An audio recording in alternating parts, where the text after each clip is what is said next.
Arvind Kejriwal has termed the CAA, Citizenship Amendment Act, it's a law, dangerous, and said that Indians will lose their jobs, rights and houses. He also said CAA will hinder development as funds will be diverted to accommodate minorities from Pakistan, Bangladesh and Afghanistan. Kejriwal went on to add, and mind you, Kejriwal, CAA poses a risk to national security, creates a law and order situation in India and increases crime. Amit Shah in an interview said, Kejriwal's allegations are nothing but lies. Shah added, Kejriwal's outburst stems from his party's alleged exposure in corruption cases. Amit Shah further added that Kejriwal is only opposing CAA for political gain and is indulging in vote bank politics. Because if he was concerned about national security, he would talk about Bangladesh, Rohingya infiltrators, illegal immigration. Kejriwal's opposition is political in nature. There is no doubt about it. And let me be frank. Yes, he might have changed goalposts frequently here and there. But I think he's caught on the wrong foot when it comes to CAA. And let me tell you that CAA is not opening the gates to every Hindu, Parsi or Sikh or whatever is left of them in Pakistan. And it's not going to lead to exodus. Look at this demographic. Just keep those graphics there. In Pakistan, in 1947, 21.23% were Hindus. In 2020, they came down to 1%. In Pakistan, Sikhs were about 10 lakh. In 22, they are down to 8,000. So they have already gone, or maybe converted, maybe disappeared. So this population is already gone. 47, 74 in 2022. Now I am talking about Bangladesh. There were 30% Hindus in Bangladesh. In 71, they were butchered by Pakistani forces. There was no global opprobrium. No one said a word that Hindus were being persecuted. Half of them fled to India. They are all Indian citizens now. They don't even need to show papers. 71, 81, 91, 2001, 2012, it's 50 years, 60 years now. And by 22, it is 7.9%. Obviously, the population has not grown. Muslim population in India has actually grown. Muslim population in India is second highest in the world after Indonesia. Now, minority Hindu population in Afghanistan, 1947, 12.7%. 2021, 0.3%. They are already gone. They have already left that place. So is Mr. Kejriwal saying that the people who have been persecuted will eat into defense, law? So there are two things. First of all, they have already arrived in various waves in India. They don't need any settlement. I would like those graphics to play out again in row, so that people should understand that there is a context to CAA. And now you are saying that there is a problem. But I feel that the problem is not with the act. The problem is to accept that Hindus are also being persecuted. There is a word called Islamophobia. But there is also a word called Hinduphobia. Many politicians suffer from Hinduphobia. they refuse to accept that Hindus can also be at the receiving end of violence. It is very okay to portray in Western press that certain acts of violences have taken place in India. But how many times do you read Amnesty has spoken that how many times Kabul Gurdwara has been attacked? Why a population of 12% in more than 12% in Afghanistan has come down to 0.3%? Why has the population of 30% in Bangladesh came down to single digit? How did the population of 23% in Pakistan came down to such small percentage? Where have they gone? All of them didn't come to India. It's but obvious that under the conservative regime, especially after the trend started changing in 1969, they were either converted, they all migrated, they were not even rich people, or they were simply killed. So this is a bluff. To say that CAA will create is a bluff. And I want to call off this bluff on CAA by showing that Hindus have been persecuted. And I am not going to show you some bites now, right now. I will show them later.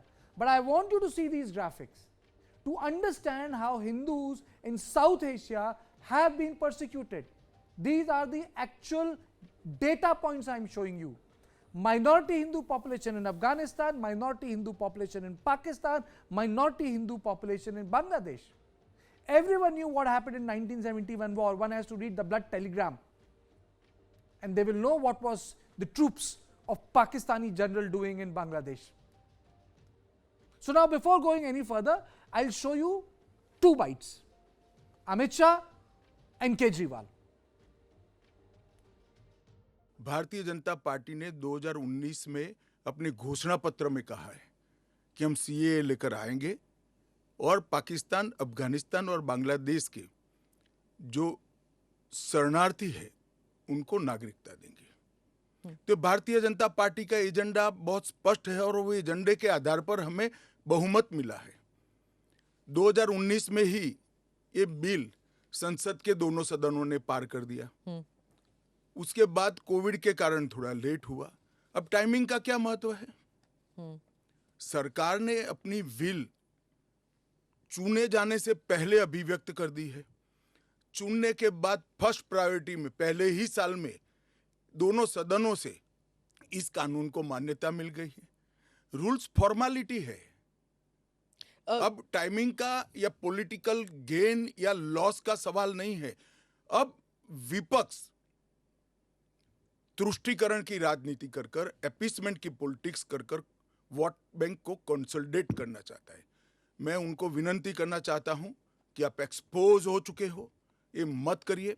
पूरे देश की जनता जानती है कि CAA इस देश का कानून है और ये 4 साल में मैं कम से कम 41 बार बोला हूं कि ये होगा, चुनाव के पहले होगा। अब क्या मतलब है टाइमिंग का सवाल करने का? 1947 से लेकर 31 दिसंबर 2014 तक जो भी आए हैं वो और उनके बच्चों का भारत में स्वागत है। मैंने उनका बयान सुना, माननीय गृह मंत्री जी का। अपने पूरे बयान में जो प्रश्न मैंने कल उठाए थे उसका किसी भी एक भी प्रश्न का उन्होंने जवाब नहीं दिया।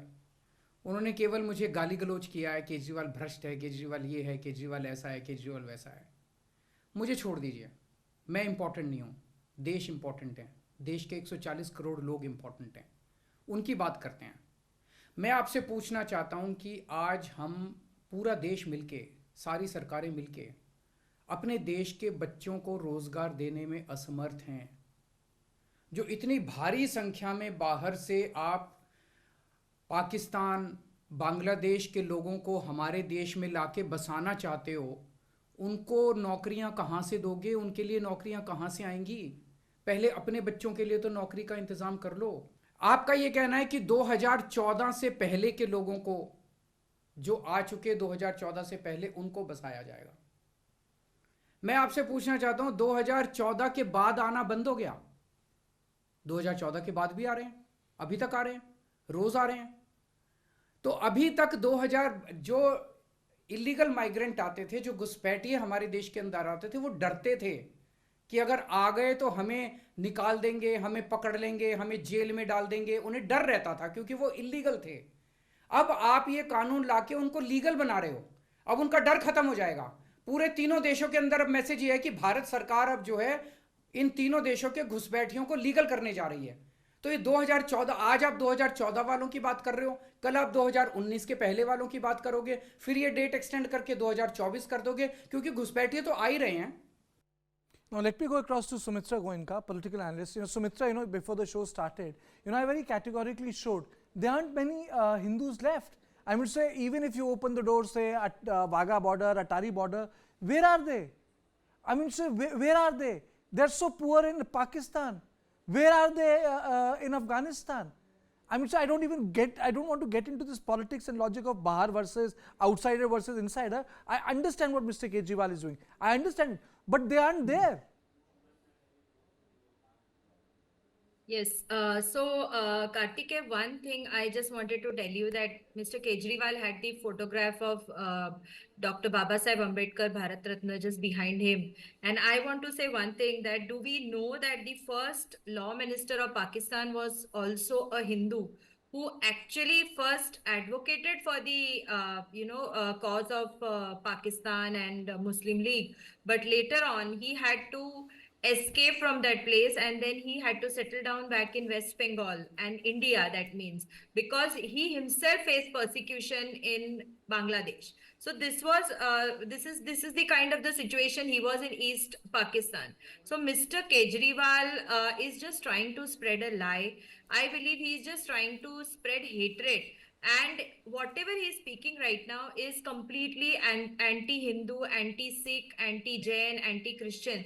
Because if he would have known the plight of the people of these areas, actually he knows it, but he wants to show that nothing wrong has happened with them.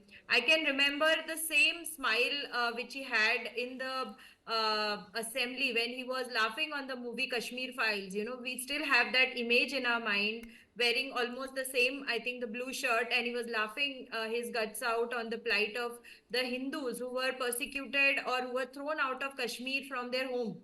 And that happened in India, in a country like India, which is secular. My Kashmiri brothers and sisters had to leave. And what will happen to people who are actually in Pakistan or Bangladesh? We have seen, how the Bamiyan Buddha was blasted off by the extremists in Afghanistan. Earlier, we had seen how Afghanistan was such a forward place where people used to go for shoots. There are Hindi movies which have been shot in Afghanistan. But after a while, because of the extremism and because of the Islamist forces which came there and they imposed their religion on the others, the entire land became a place where minorities were continuously persecuted.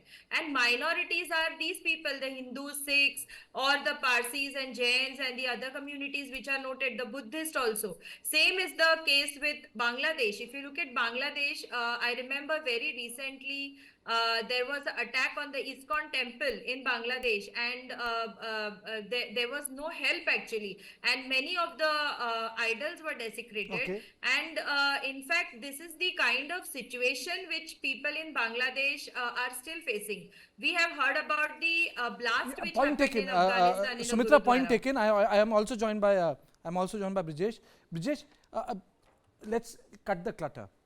I understand that BJP talks about larger rubric of Indian civilization, which has a Hindu base. Kejriwal has decided to play this outsider-insider. Is it workable? I understand it, but I know what he's saying. Ye bahar ke, hum andar ke. Honestly speaking, I was bamboozled by Stunned. the arguments given by Arvind Kejriwal. He's a very smart, very astute politician, very smart politician, and it reflects the way he deals with BJP in Delhi. But to say that, that all of them are Ghuspatiyas and people who have fled from Pakistan or, or Afghanistan or Bangladesh, I can understand, like, when somebody says that BJP is avoiding Muslims being part of it, or there's a discrimination based on religion, I can still get that. But to say that, all of them are Ghuspatiyas, and then you try to say that they will eat into jobs of your friend, your country and all, was